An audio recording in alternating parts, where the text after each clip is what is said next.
ಸಾಯಿರಾಮ್. ಸಮರ್ಥ ಸದ್ಗುರು ಸಾಯಿನಾಥ್ ಮಹಾರಾಜ್ಗೆ ಜೈ. ನಮ್ಮ ಸಾಯಿ ಕುಟುಂಬದ ಎಲ್ಲ ಸಾಯಿ ಭಕ್ತರಿಗೆ ನಮಸ್ಕಾರ.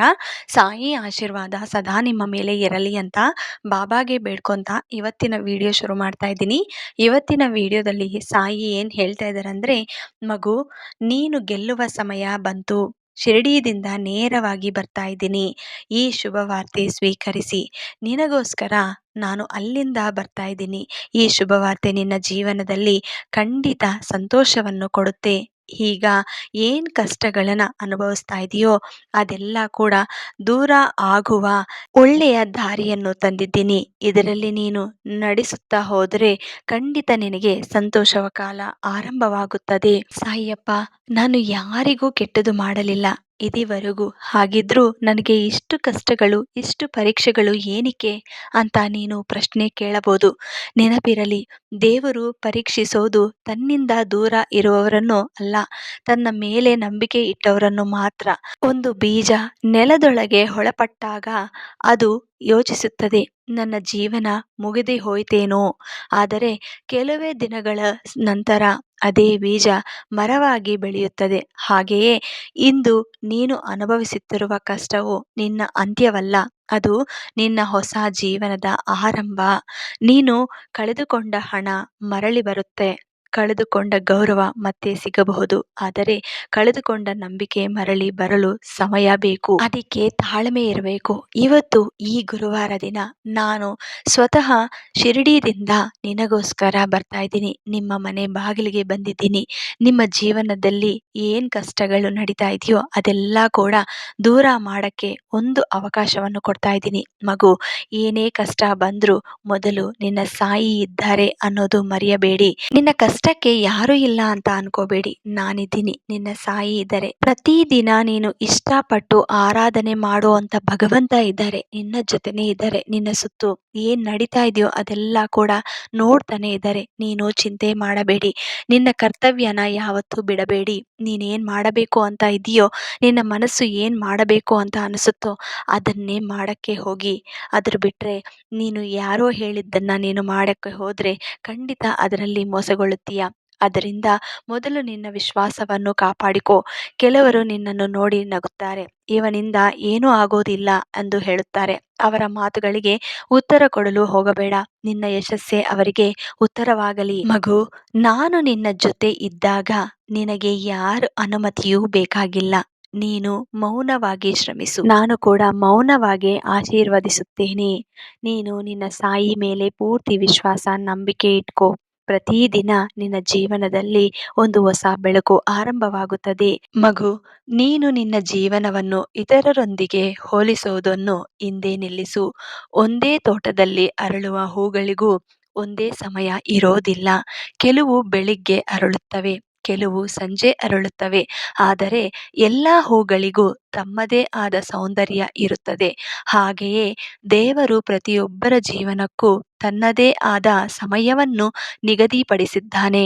ಮಗು, ನಾನು ನಿನಗೆ ಕೊಡದೇ ಇರೋದೇ ಶಿಕ್ಷೆಯಲ್ಲ, ನಿನಗೆ ಉತ್ತಮವಾದದನ್ನು ಸಿದ್ಧಪಡಿಸುತ್ತಿರುವೆ.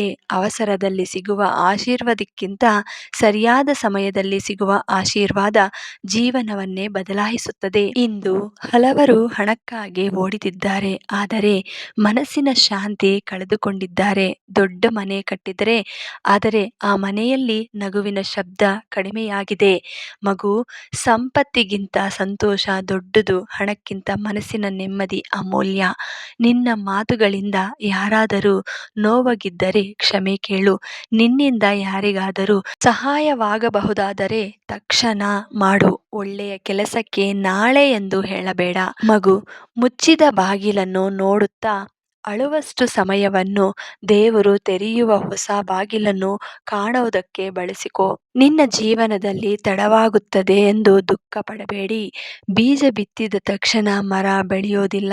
ಬೇರುಗಳು ಮೊದಲು ಬೆಳೆಯುತ್ತವೆ, ನಂತರವೇ ಫಲಗಳು ಬರುತ್ತವೆ. ಹಾಗೆಯೇ ದೇವರು ಮೊದಲು ನಿನ್ನ ವ್ಯಕ್ತಿತ್ವವನ್ನು ಬೆಳೆಸುತ್ತಾನೆ, ನಂತರ ನಿನಗೆ ಆಶೀರ್ವಾದಗಳನ್ನು ನೀಡುತ್ತಾನೆ. ನಿನ್ನ ಸಾಯಿ ಹೇಳುವುದು ಒಂದೇ, ಮಗು, ಒಳ್ಳೆಯ ಮನಸ್ಸು ಎಂದಿಗೂ ವ್ಯರ್ಥವಾಗೋದಿಲ್ಲ. ತಾಳ್ಮೆಯಿಂದ ಮಾಡಿದ ಪ್ರಾರ್ಥನೆಗೆ ಉತ್ತರ ಖಂಡಿತ ಸಿಗುತ್ತದೆ. ಯಾವತ್ತು ನೀನು ಒಂಟಿಯಾಗಿದ್ದೀಯೆ ಎಂದು ಭಾವಿಸಬೇಡ. ನಿನ್ನ ಕಣ್ಣೀರು ಯಾರಿಗೂ ಕಾಣದಿದ್ದರೂ ನನಗೆ ಕಾಣುತ್ತದೆ. ನಿನ್ನ ಮೌನ ಪ್ರಾರ್ಥನೆ ನನ್ನ ಹೃದಯಕ್ಕೆ ತಲುಪುತ್ತದೆ. ಸಮಯ ಬಂದಾಗ ನಿನ್ನ ಜೀವನವನ್ನು ಎಲ್ಲರೂ ಆಶ್ಚರ್ಯಪಡುವಂತೆ ಬದಲಾಯಿಸುತ್ತೇನೆ. ಆದ್ದರಿಂದ ನಂಬಿಕೆಯನ್ನು ಕಳೆದುಕೊಳ್ಳಬೇಡಿ, ಒಳ್ಳೆಯ ಕೆಲಸವನ್ನು ಬಿಡಬೇಡಿ. ನನ್ನ ಹೆಸರನ್ನು ಸ್ಮರಿಸುತ್ತಾ ಮುಂದೆ ಸಾಗು, ವಿಜಯ ನಿನ್ನದೇ ಆಗುತ್ತದೆ ಅಂತ ಸಾಯಿ ನಮಗೋಸ್ಕರ ಒಳ್ಳೆಯ ಸಂದೇಶವನ್ನು ಹೇಳಿದ್ದಾರೆ. ಈಗ ಒಂದು ಚಿಕ್ಕ ನೀತಿ ಕತೆ ಹೇಳ್ತೀನಿ. ಇದರಿಂದ ನಿಮ್ಗೆ ಏನು ಅರ್ಥ ಆಯಿತು ಅನ್ನೋದು ಒಂದು ಚಿಕ್ಕ ಕಮೆಂಟ್ ಮಾಡಬಹುದು. ಒಂದು ಹಳ್ಳಿಯಲ್ಲಿ ವಯಸ್ಸಾದ ಒಬ್ಬ ಗುರು ಇದ್ದ. ಅವನ ಬಳಿಗೆ ಜೀವನದ ಸಮಸ್ಯೆಗಳನ್ನು ಹೇಳಲು ಜನರು ಬರ್ತಿದ್ರು. ಒಂದು ದಿನ ಒಬ್ಬ ಯುವಕ ಬಂದು ಹೇಳ್ತಾ ಇದ್ದ, ಗುರುವೇ, ನಾನು ಎಷ್ಟು ಒಳ್ಳೆಯವಾಗಿನಾಗಿದ್ದರೂ ಜನರು ನನ್ನನ್ನು ಅರ್ಥ ಮಾಡಿಕೊಳ್ಳೋದಿಲ್ಲ. ನಾನು ಮಾಡಿದ ಒಳ್ಳೆಯದನ್ನು ಮರೆತು ಬಿಡ್ತಾರೆ. ಗುರು ಯಾವುದೇ ಉತ್ತರ ಕೊಡಲಿಲ್ಲ. ರಾತ್ರಿ ಆದ ಮೇಲೆ ಅವನು 3 ಎಣ್ಣೆ ದೀಪಗಳನ್ನು ಹಚ್ಚಿದ.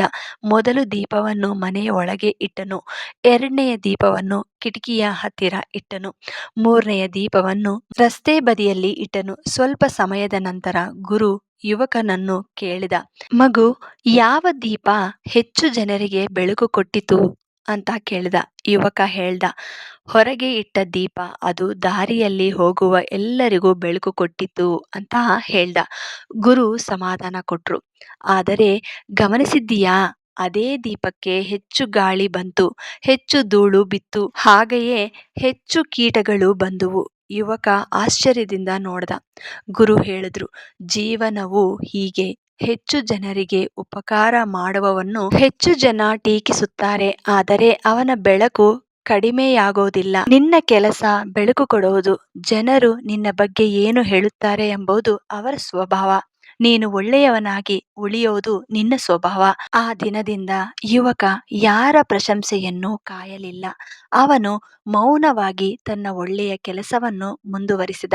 ಕೆಲ ವರ್ಷಗಳ ನಂತರ ಇಡೀ ಹಳ್ಳಿಯವರು ಅವನನ್ನು ಗೌರವಿಸಿದರು. ಈ ಕಥೆಯಿಂದ ನಮಗೆ ಸಾಯಿ ಎಂಥ ನೀತಿ ಹೇಳ್ತಾ ಇದ್ದಾರೆ ಅನ್ನೋದು ನಿಮ್ಗೆ ಅರ್ಥ ಆಯ್ತಾ?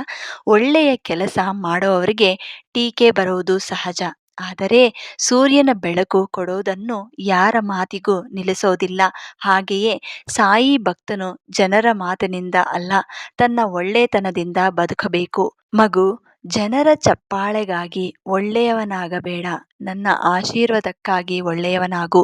ಜಗತ್ತು ತಡವಾಗಿ ಅರ್ಥ ಮಾಡಿಕೊಂಡರೂ ಪರವಾಗಿಲ್ಲ, ನಾನು ನಿನ್ನ ಹೃದಯವನ್ನು ಈಗಲೇ ನೋಡುತ್ತಿದ್ದೇನೆ, ಇದನ್ನ ನೆನಪಿರಲಿ ಅಂತ ಸಾಯಿ ಒಳ್ಳೆಯ ಸಂದೇಶವನ್ನು ಹೇಳಿದ್ದಾರೆ.